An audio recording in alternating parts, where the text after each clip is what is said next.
Ox and Hare presents Evil Isn't Easy, Chapter 5.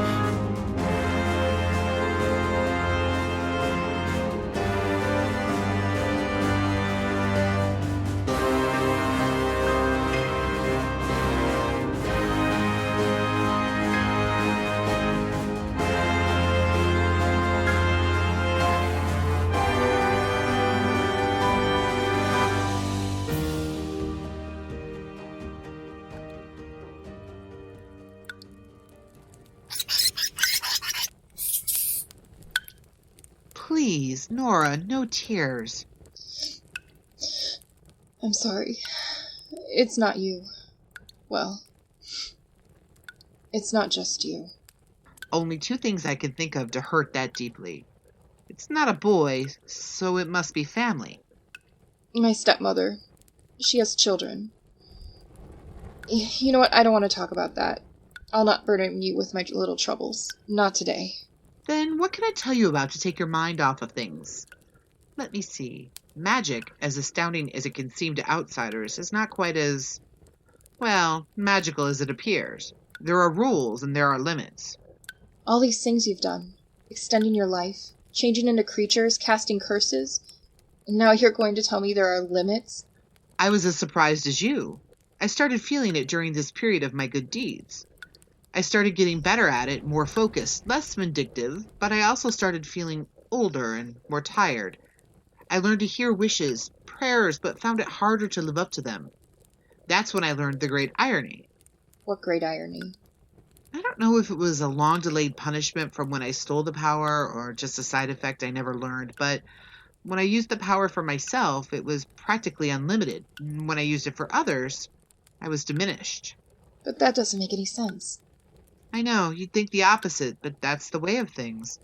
I didn't set the rules, and I find myself unable to change them. I noticed a significant drop after I'd learned to create a life. You had a child. No, I made one. By request. I was living quietly in a small seaside village when I heard someone crying one night. I looked all around but couldn't see anyone. And then I realized I wasn't hearing it with my ears. It was a wish. Indeed. I followed it through the town until I came to the toy shop.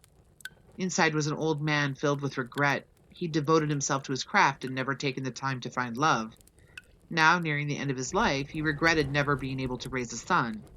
And he was wishing on a star to get the chance. You made him a baby? I don't have that much power. It's called imbuing. I granted life to one of the puppets he had made, an actual son, living, feeling, with his own hopes and dreams, but not prone to the weakness of flesh and blood. He'd outlive his father, as all sons should, and would never face the terrors of growing up. You're talking about Pinocchio. Is that what he named him? Interesting. Seemed like a good idea at the time. What happened next? I'm not entirely sure. Job done, I moved on. It was only years later that I happened to be back in that same area and heard the same cries again. At first I was enraged, thinking the toy maker had done something to his child, but no, they'd faced difficulties and had grown together. Now they both wished that the wooden boy would become truly human. And you did it? I did. They were both overjoyed. And that's when I felt it. What? Age. True and inevitable. Actual pain, which I hadn't felt in so long I hardly recognized it. That's when I realized that these works of goodwill had a cost. So you stopped? Stopped? Never. I tried to do more. But you were dying. As all things should. But while I could, I was going to help people who were like the young me. Unlucky but worthy, forgotten, lost. The kind who'd never get a hand up, or who'd gotten so deep they'd forgotten what light looked like. Even knowing the cost. Especially knowing the cost. It's what I should have been doing all along, and I think I've got enough magic for one last trick. Then wish yourself free. They think you're in league with the devil, that you're using magic to bewitch the unwary, that you're evil. But you deserve... I deserve whatever they give me, and more. I've done good quite a bit, I hope, but I've also done great evil. Countless lives ruined or ended. The scales don't balance that easily. Evil lingers, while good is like morning dew gone before you notice it. Then what magic will you do? Nora, Eleanor, surely you've guessed. I'm here for you. What? Why? I never summoned you. No, but you've been talking to your mother, your dead mother, and I happened to overhear. You heard that? I know about your father having to marry that woman. I know about her daughters and what they've put you through, forcing you to work while they spend and lay about. And I know when you turned 16, your mother was going to take you to your first ball. Hey, Yes. happy birthday, Ella.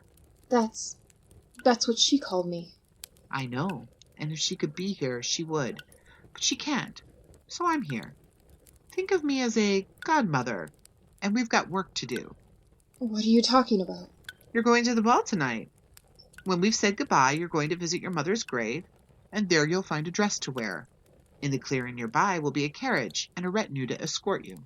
What's a retinue? A team to assist you. They're actually mice and birds, but they can help you with your hair and clothes, and I made you a special pair of shoes. What's special about them? You'll know it when you see it, but, and with these kind of deals, there's always a but, they'll only last until midnight, and then they revert back to their true nature. I'm sorry I couldn't make it last longer. No. Don't be sorry. It's more than I ever dreamed. Go, dance, flirt, eat, drink, have the most wondrous time, and leave sadness aside for the night. Althea, is this goodbye? It is. I don't know what to say. It's the end of a story. Tell me you'll live happily ever after. I'll do my best. That's all I can ask for. Now go, Ella. Chase your dreams before they get too far away from you. I will. Thank you, Godmother. That's good. A nice girl gets her happy ending and the witch dies. As endings go, it's not so bad.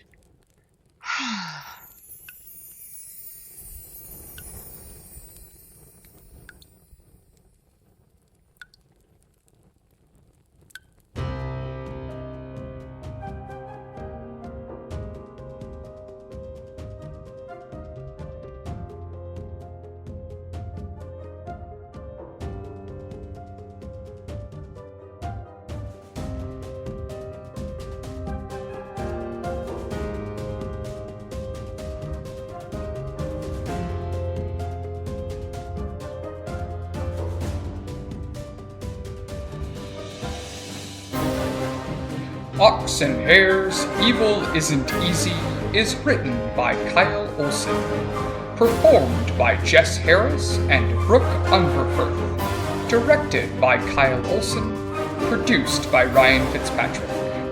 Follow us on Twitter at Ox and Hare. Check out our Facebook page or come by our website, oxandhare.com, where we've got mysteries to unravel, the undead to console, and a time traveler. Just not all at once.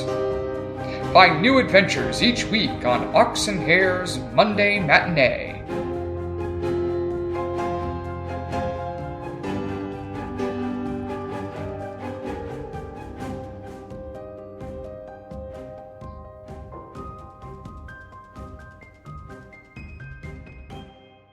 Come along.